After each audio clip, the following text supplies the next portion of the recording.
She's running. Shots fired. Shots fired.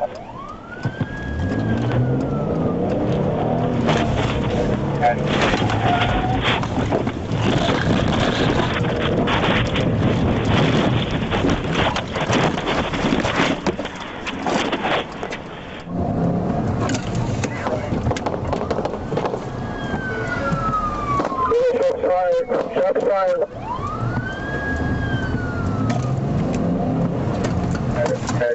Hashtag.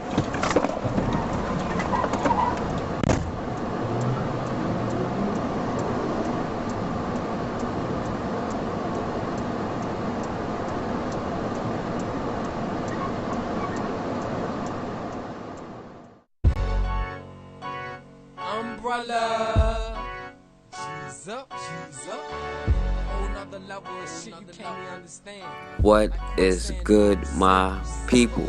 We are live back again with another episode of The Forecast. Now, recently in national news, there has been yet another police shooting in Minnesota again. But this time, there are a couple different things to this scenario. So let's just see the story and see what happens. Now to new details about that deadly police shooting in Minneapolis. A bride-to-be killed after calling 911 for help. We're now learning more about the police officer as her heartbroken family demands answers. We're going to hear from the mayor of Minneapolis in a moment, but first, ABC's Lindsay Davis is on the scene there for us with new reporting. Good morning, Lindsay. Good morning, Robin. You can see the alley where she was killed right behind me. Answers are trickling in very slowly. While we still don't know what led up to the death of Justine Damond, we now know what caused it. The medical examiner is ruling her death a homicide from a gunshot to the abdomen.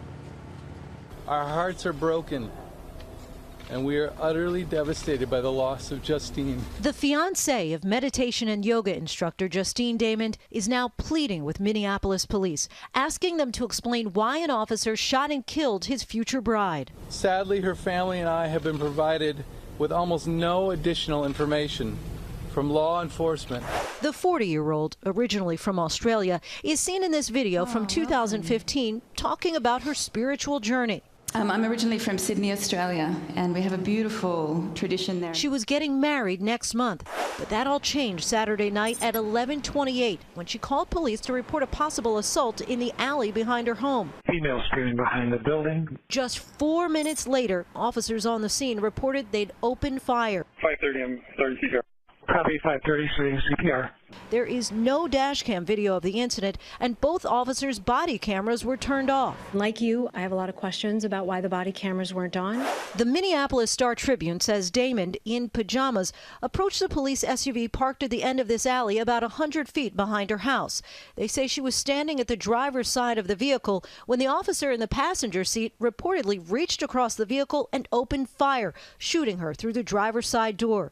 That officer, identified as Mohamed Noor, a 2-year veteran of the force. Noor, a Somali American, joined the Minneapolis police force 2 years ago and has had 3 complaints filed against him. 2 are still open. The 31-year-old has also been sued after a May incident where a woman complained he grabbed her too roughly. Sources close to the investigation tell ABC News' Minneapolis affiliate KSTP Damond was shot 2 to 3 times. Investigators say no weapons were found at the scene other than the officer's gun. Noor and his partner are now both on administrative leave, and Noor's attorney released a statement saying that Damond's family is in his daily thoughts and prayers, and added that Noor joined the police force to serve the community. Robin? All right, now wait a minute. We understand that we have to wait for all the facts to come out. This is what you say. We have to wait for all the facts to come out. We do not know what happened yet. We don't know this woman's history. Maybe she could have been a criminal. Maybe she has a history of this. We don't know if she was on drugs or what. All I hear about on the news is the epidemic in the white community over drugs. The police have a tough job. We don't know if she was resisting arrest or what. That's what you tell us. We have to wait for all the facts to come out. So what's different about this situation? Now, obviously, murder is unjustified. And I'm not sitting here condoning murder. You have to have a sick pathology to condone a senseless murder and say some ridiculous shit like, oh, he may have been resisting, or he may have smoked weed, or he may have committed a crime in the past. That's a sick pathology to have. Now, the thing is, our people need to look and see how white people react and respond to this tragedy, because that's what they're going to call this. Unlike all the other situations which were justified, now this is a tragedy. Now look at them already coming together under that banner of white, because you know what? No matter how many arguments, disagreements, beefs that they have between white men and white women, they will always come together at the end of the day under the banner of white. And you know, the first thing that they say is, oh, well, the killer is Somalian.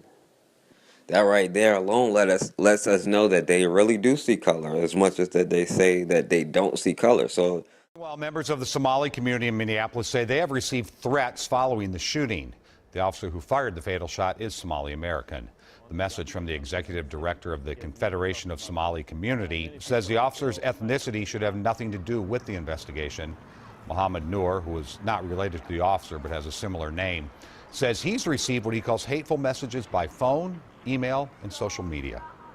It's not about the culture of the police officer who was involved. It's not about the color of his skin. It's about accountability, transparency, justice. Those are things that we all have been fighting for. Noor hopes the community will come together during this time, saying we must do better. They understand exactly what they're doing. And so, since he's Somalian, he obviously must be a Muslim. And, you know, if you read the comment section on a lot of the videos about this story, they're saying not only does he need to be charged, he needs to be hung. Now, you know, this is the second case in probably the last 2 or 3 months of a female calling the police and then being murdered by the police after they called them. I mean, they were handled 2 different ways. There were 2 different coverages and all that, but we know that by now. I don't know why people are still surprised by these things. It's not even new. It's hundreds of years old. But at this point, we should know this already. But watch how these people will respond to this incident. The backlash is already heavy. And, you know, that whole Blue Lives Matter shit is out the window completely. All that taken up for the police, out the window completely. As rare as cops get convicted for murdering somebody, this dude is probably going to be one of those few that do get caught up and sent to jail behind this kind of shit. Now notice that when this white woman from Australia who became an American citizen was murdered by the police, the Australian government, the Australian citizens, they ready to have her back. You know, they writing about it all in their cities. They are angry about it. There's a backlash over there. But meanwhile, you know, this black man over in Greece, this brother gets killed, jumped by a bunch of white people, and there ain't no country there to back him. Now, the fact that they're making such a fuss about it and so upset about it lets me know that they know that this shit is wrong, which shows you they obviously know what is happening, which means that it has to be on purpose. At this point, it is past being hypocrites. They are just flat out liars. They know what they're doing. They're pretending like they don't know. Now, you know, you'll hear, well, the police kill white people more than anybody. Well, while we're counting the statistics like you want to count them, well, we're not adjusting for population. White people commit far more crimes. And they kill the police more. They probably kill the police more even if you account for population. Now, you know, the difference is one group of people gets justice. You kill a white kid, you're going to jail. You kill a black kid, oh, well, the kid deserved it. He looked like he was 35. The only thing that they need to know in this case was this was the first Somalian cop, American born, by the way, cop ever on the force. and within the first couple of years, he killed a white woman. Now, as badly as white women say that white men treat them, they have burnt down cities in the name of white women. They have killed thousands of black people in the name of white women. They protect their women. As black men, we need to start looking how to put our differences aside, because regardless of what they coming at them with feminism, they would never put up with some Somalian coming to America killing a white woman. But we've been allowing them to come into our homes and harass our elderly, harass our children, harass our women, harass us. We can take a lesson from them. They come together under the banner of white, but we find different reasons not to come together under the banner of black. It don't matter what they believe in. They could be pro-black white people, but when white people are under attack, they are still pro-white. When our people are under attack, it's silence, it's crickets out there, and they try to make it look like we're fucking crazy. But this is proof positive that they understand how wrong this shit is. And after this whole trial, this whole case plays out, I'm pretty sure it'll be right in your face about quote unquote white privilege and how things are looked at based off of race and who has the power to do that. And why they have the power. Look at the moves that they make. Pay attention and see how somebody pays for their murders. Somebody's going to jail for this shit. But for us, no, nobody has to pay for it. It really doesn't matter. You know, we got to start becoming a nation of our own. We got to do it ourselves. She has a whole country backing her. Not to mention just the white people in America backing her.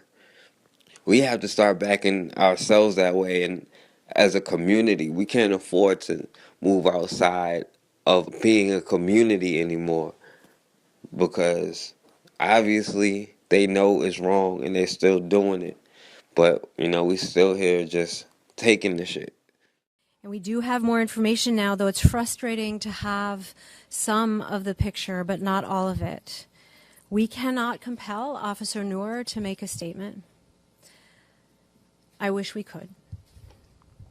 I wish that he would make a statement, is what I want to say. We can't compel him by law, but I wish that he would make that statement.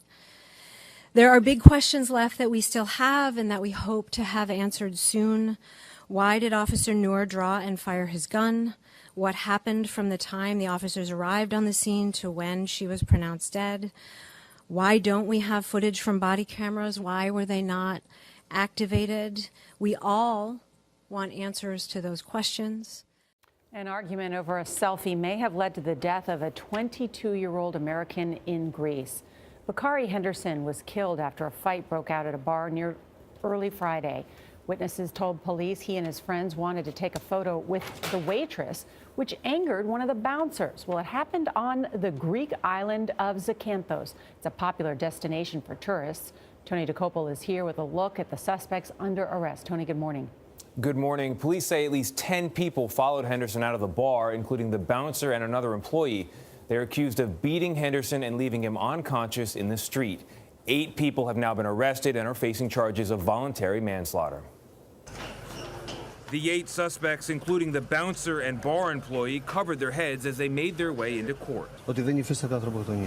One of their attorneys argued there was no intent to kill Bakari Henderson, who Greek police say died from severe head injuries after the beating. And I couldn't believe it. And I'm trying to compose myself, but I couldn't believe it. The news is still sinking in at the McRae household in Austin, Texas. The family friends say Henderson spent a lot of time there growing up. I think everybody feels the same way. Everybody just misses Bakari. He was the life of the party. Yes. Henderson graduated last month from the University of Arizona with a degree in business finance and entrepreneurship. In a statement, relatives said, "Our family is devastated." They said Henderson was a big thinker and enjoyed coming up with new business ventures. His latest, a photo shoot for a new clothing line, brought him to the Greek island of Zakynthos. The nightlife in an area of the island known as Laganas attracts a rowdier crowd, according to author and travel writer Lenny Gage. They get a lot of charter flights from England and other parts of Europe that can make for a very cheap vacation for primarily young people looking to party. There have been reports of trouble there before. In 2011, an argument with taxi drivers led to the stabbing death of a British teen. And last year, a young woman from Britain said a spiked vodka drink left her blind. Yet this case makes no sense to those who knew Bukhari Henderson, like neighbor Bill Norton. He didn't have any of those characteristics that you would think about in terms of barroom brawls. You know, that just didn't fit Bukhari's nature. So I'm just puzzled. We're told by Henderson's family their main focus now is getting his body back home. The U.S. State Department says it's helping the family and is in touch with Greek authorities.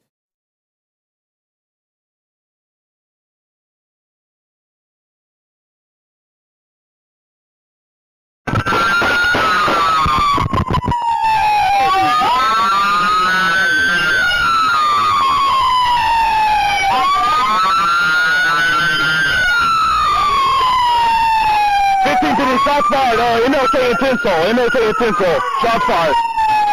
Rotating at 10-18.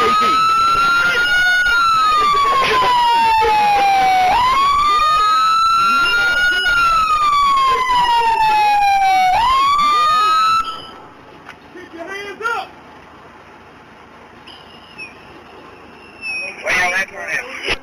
At the MLK. He was just an innocent little boy.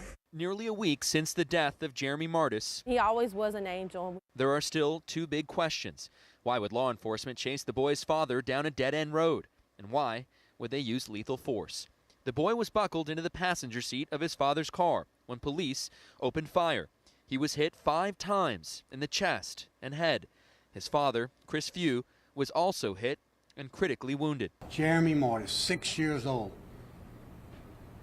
He didn't deserve to die like that. And that's what's unfortunate. Days after the shooting, the head of Louisiana State Police announced 2 marshals face second-degree murder and attempted murder charges. 32-year-old Derek Stafford and 23-year-old Norris Greenhouse Jr. taken into custody and placed on administrative leave. The incident was captured on police body cameras. I'm not going to talk about it, but I'm going to tell you this. It is the most disturbing thing I've seen. And I will leave it at that. 2 other marshals were also present during the shooting. Stafford and Greenhouse, so far the only 2 arrested. He had his wings on earth, and now he's soaring in heaven. Roxanne Couvillon was Jeremy's special needs teacher. The child was nonverbal autistic. He was one of her favorite students. She especially loved the way his eyes lit up when he smiled. He loved class, and I sent all the pictures that we have to the family members, and so they have all those mementos. He loved the dress-up centers we had, pretend play, doing the alphabet puzzles. He was an awesome boy. At a nearby convenience store, Riddy Adwali says he heard gunshots on his way home from work. He says he knows the officers well. I know Derek and Norris, they like my brothers, 2 of them. Tell us about them, because we don't know anything about them. They cool people, man. They ain't bad for nothing, sir. They never did nothing bad. In fact, neither marshal has been convicted of a crime. But according to local news reports, in 2011, Stafford was indicted on 2 counts of aggravated rape. The case was eventually dismissed. Both marshals are expected to make their first court appearance later this week. A police officer sentenced to 40 years in prison in the death of a 6-year-old boy with autism. Jeremy Martis was shot and killed in his father's car after a high-speed police chase. Several officers had converged on the scene, and their body cam video played a major role in this. ABC's Lindsay Davis with that video. Louisiana's police chief called this video the most disturbing thing he'd ever seen. And tonight, former Deputy Marshal Derek Stafford is paying for it. An audible gasp was heard in the courtroom as the judge handed down that 40-year prison sentence to Stafford for fatally shooting 6-year-old Jeremy Martis and wounding his unarmed father, Christopher Few. I never saw a kid in the courtroom. This body cam footage from the 2015 incident in Louisiana was the most damning evidence in the case against the 33-year-old, one of the 2 deputies accused in the shooting. The first grader, who had autism, was with his father when the SUV they were in was shot at 18 times by officers. It's still not clear why police were pursuing the car. I don't know who I fired. Defense attorneys argued Few drove recklessly while leading officers on a 2-mile chase and then rammed into a squad car. But there was no evidence of that. Stafford says he fired to protect his partner. Stafford's former partner, Norris Greenhouse Jr., the other officer allegedly involved in this shooting, heads to trial in June.